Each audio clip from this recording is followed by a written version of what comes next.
Scott just made the point just Jefferson used to be a lot more secure, not just in our...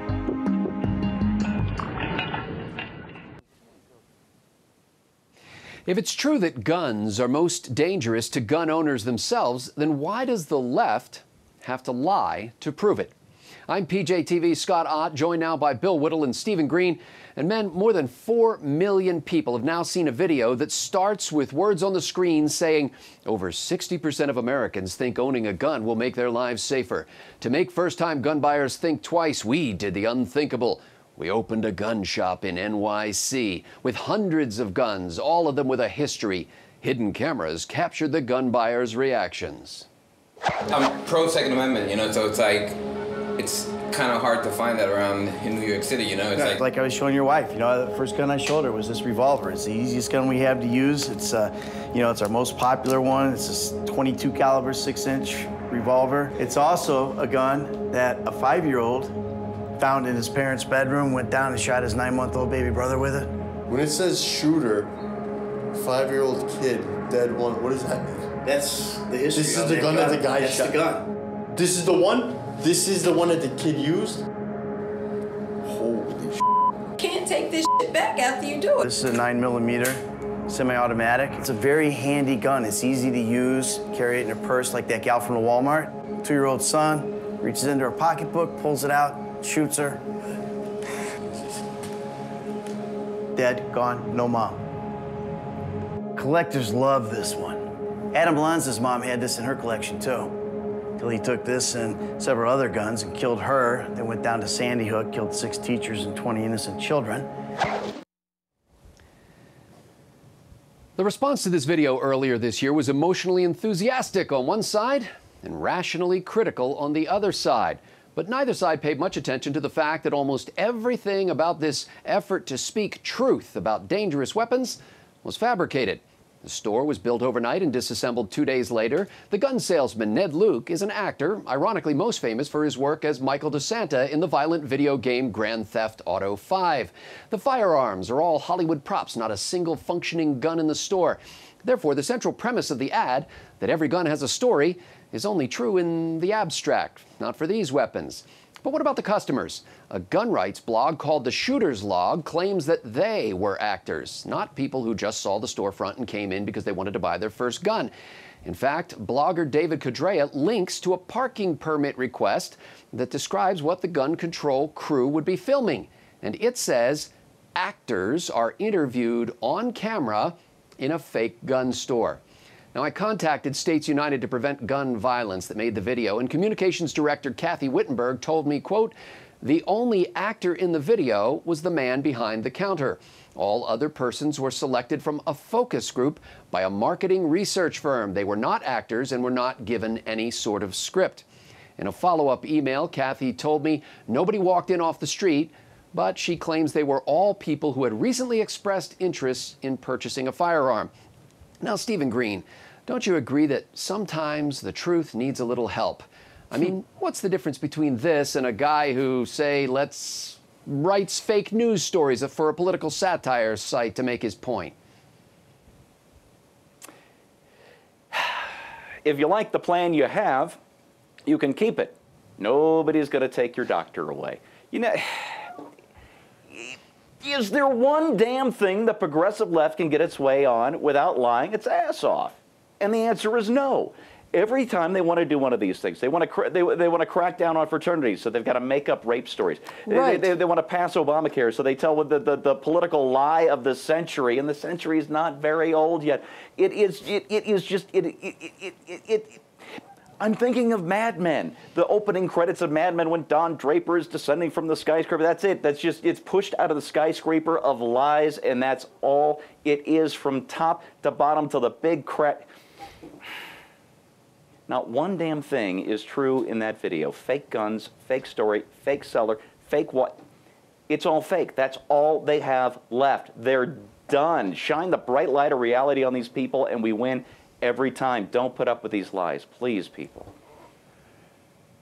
Now, this sincerely concerned gun control group could have posted a video that said something like, We assembled a focus group, selected some participants from it, and then fooled them into thinking they were going gun shopping to prove our point.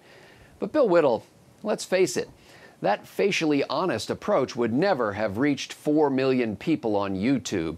Don't you agree that the ends, the life-saving ends, justify the means in this case? Well, I think everybody knows by now I'm a pretty staunch gun rights supporter. I had a virtual presidency video, did well over 1 million views on pro-gun rights. But I have to say that this video did bring something to my attention, because what they're doing in this video is they're trying to show the individual life history of each gun.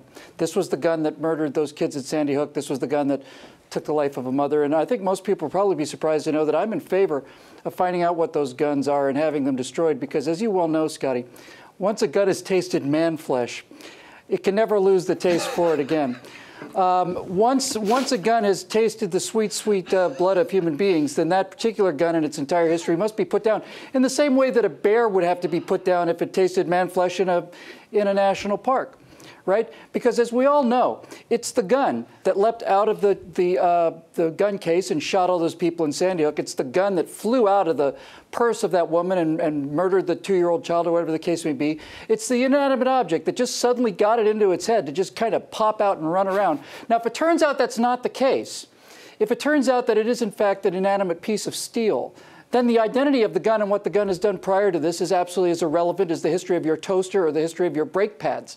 It's absolutely ridiculous, and everybody knows it. But what they're trying to do, you see, is by demonizing the gun instead of by the shooter, and instead of saying that this woman was reckless by leaving a loaded gun in her purse that a 2-year-old could fire, or whatever the case may be, they're taking the responsibility away from the people, placing it on an inanimate piece of steel, and creating this narrative that the gun is the problem, when everybody knows the gun isn't the problem. The gun is a tool. It's a weapon. If it's used to defend somebody's life, it's a good gun. If it's used to take somebody's life, it's a bad gun. And the gun can be a good gun and then a bad gun and back and forth all day long. It just doesn't matter. Because if we were talking about the stories, if we were talking about the individuals and the basis for these actual stories, you know, the stories about the actual people, not about this inanimate piece of steel, then their case would fall apart, which is why they have to lie and welcome to the age of Obama. By the way, that was the crappiest gun store I've ever seen in my life. I mean, honestly, all you had to do, anybody walk in there and goes, "What is this? Is this a prop store? What's in back there? Is that where the guys with the microphones are? What have you got there on display there, champ? 6, 7, 10? I don't know." But nobody believes they're selling AR-15s in New York City in the first place, right? I mean, come on. How stupid do you have to be? You have to surrender your weapons before you get off the plane at John F. Kennedy Airport. It's just, yeah, whatever. Simple-minded progressives buy it. The rest of us go, nah. Yeah. Well, late this morning, I spoke with one of the producers that was hired to make this video. He said he had a non-disclosure agreement with the ad agency that made the video, and that his business isn't primarily political, and therefore he couldn't even tell me whether he had applied for a city permit.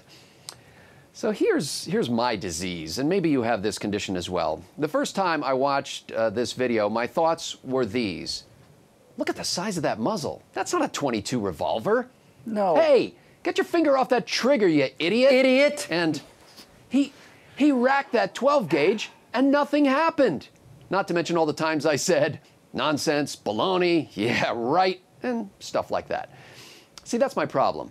I'm rational, and I know a few things about guns. In other words, I'm not the audience for this video. Now, even if the gun store customers were not actors, which means that someone lied on the permit request, they were also not what they appeared to be. So States United to Prevent Gun Violence pranked these fake customers and then lied to the audience for the video, making it look like strangers came in to buy a gun. Now, they know that social media loves a hidden camera prank, and in their devotion to their cause, honesty is no obstacle. Frankly, we can't compete with this, because our own allies would call BS if we set up a fake gun shop and told the phony customers that all the weapons in it were used to save the lives of women, children, and innocent bystanders. And so, hemmed in by our integrity, we continue to pray that the truth will out. For Bill Whittle, Stephen Green, and the entire Trifecta crew at PJTV.com, I'm Scott Ott.